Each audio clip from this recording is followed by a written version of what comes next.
কাউকে ভালো না বাসতে পারলে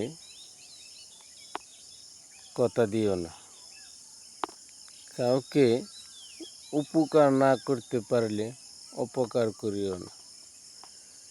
কাউকে আশা দিয়ে নৈরাশ করিও না। কথাটা সবসময় সবাই খেয়াল রাখবা এবং এসব কথা মেনে চলবা। দুনিয়াটা 2 দিনের, শেষ জিন্দেগি তোমার আমার ফুরিয়ে যাবে। সবাই ইসলামের পথে চলো, ইসলামের পথে আসো, 5 ওয়াক্ত নামাজ পড়ো, দেখবা তোমার মন সব ঠিক হয়ে যাবে ইনশাআল্লাহ।